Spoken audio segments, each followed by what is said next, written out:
toutes les étoiles tournent d'est en ouest autour de Polaris qui se trouve à l'aplomb du pôle Nord, tout comme dans un planétarium. L'amplitude du ciel qui nous est visible dépend de l'endroit où nous nous trouvons et de la direction de notre regard. Cependant, le planétarium de notre Terre est si vaste que la perspective ne vous permet pas de voir toutes les étoiles, quel que soit votre point de vue. Il est cependant possible de voir l'étoile polaire, la Grande Ourse et la Petite Ourse et d'autres constellations de l'hémisphère nord de n'importe quel endroit de la Terre jusqu'au tropique du Capricorne. À l'inverse, l'étoile du Sud, Sigma Octantis, ainsi que la Croix du Sud et d'autres constellations près du bord ne sont pas simultanément visibles de n'importe quel endroit de l'hémisphère sud, comme peut l'être Polaris de n'importe quel endroit de l'hémisphère nord.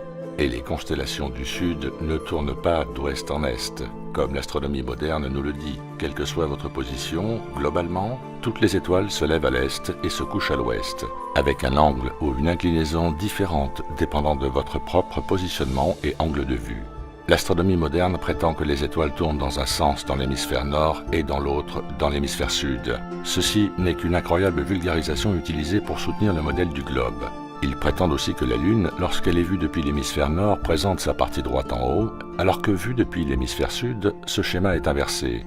Cela aussi est vulgarisé à l'extrême, les particularités de la Lune étant observables sous bien des angles depuis différents endroits du monde.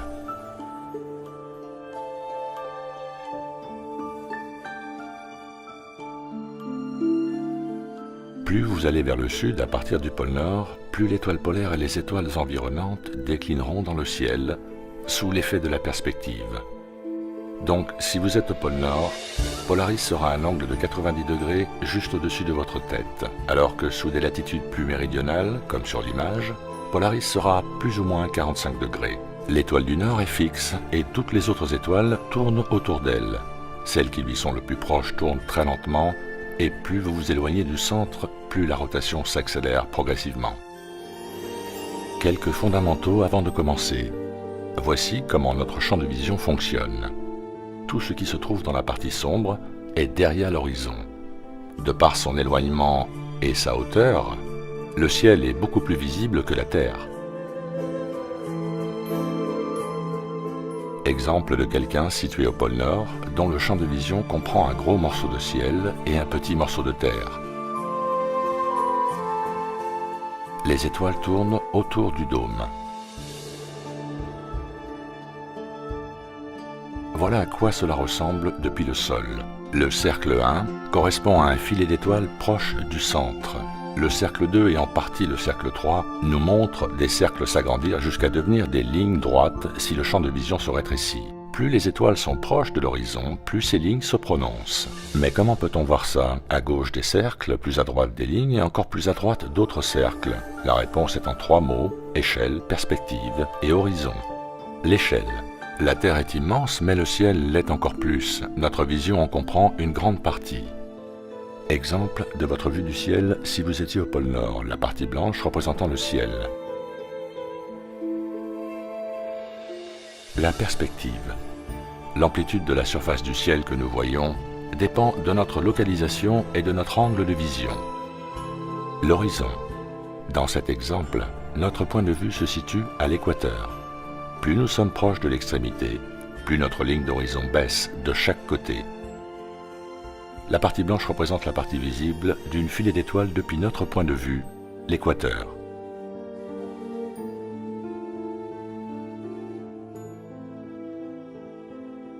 Les points jaunes représentent la limite de l'horizon de la filée d'étoiles.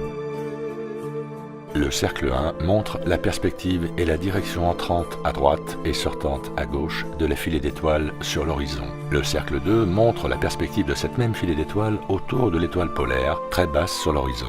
Voici la raison pour laquelle nous voyons un deuxième cercle se dessiner sur l'horizon. C'est un effet d'optique, de perspective, qui rend notre horizon plat et transforme le cercle en ligne. Et cet effet d'optique crée l'illusion d'un deuxième pôle, alors qu'en réalité ce n'est qu'une distorsion massive de notre perspective produite par l'immensité de notre ciel. On pourrait aussi imaginer un ciel plat et non voûté. Les étoiles ne s'éloignent jamais les unes des autres. La distance qui les sépare ainsi que leur schéma de répartition sont toujours identiques. Dans certaines parties de l'hémisphère sud, la croix du sud sera visible toute l'année, et dans l'hémisphère nord, l'étoile du nord sera visible à l'aplomb du pôle nord.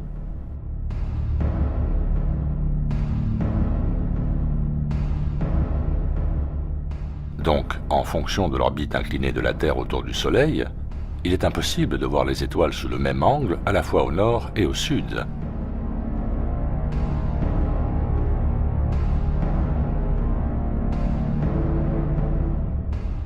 Après un orbite de 180 degrés, la Terre perd son alignement avec l'étoile polaire.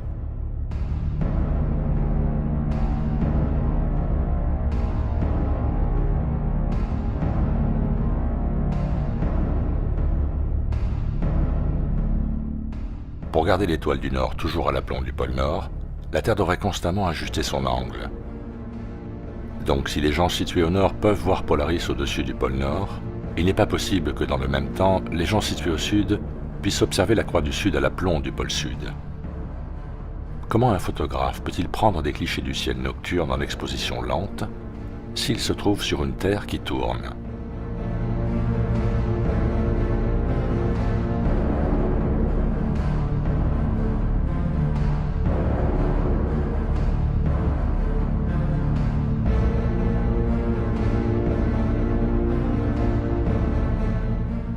C'est justement parce qu'elle tourne.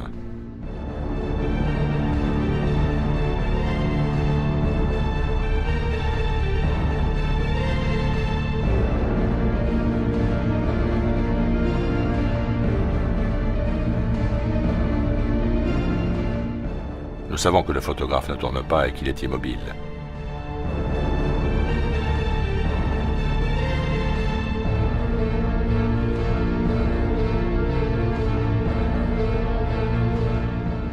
Donc soit c'est l'univers qui tourne,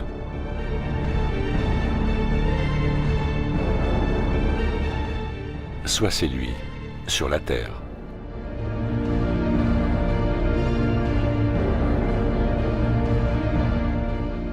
Ce qui ne peut pas se produire, car il faudrait que son propre axe soit aligné avec celui de la Terre, soit au pôle Nord, soit au pôle Sud.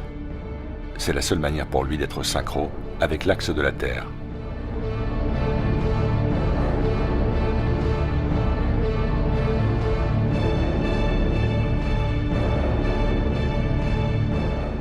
Et une personne qui se tient à l'équateur ne tourne pas, elle fonce à 1600 km/h, et pas du tout sur son propre axe.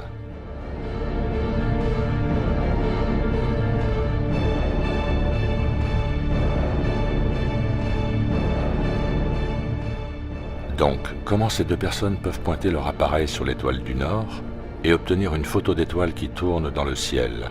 Eh bien, il faut qu'elles soient sur le même plan, et que l'univers tourne autour d'elles.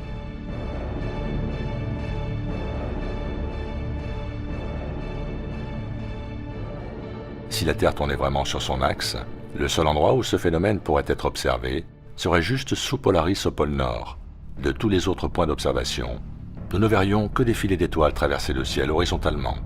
Ce genre d'image est impossible à réaliser à l'équateur, car pour que ce soit le cas, la Terre devrait se déplacer comme ça.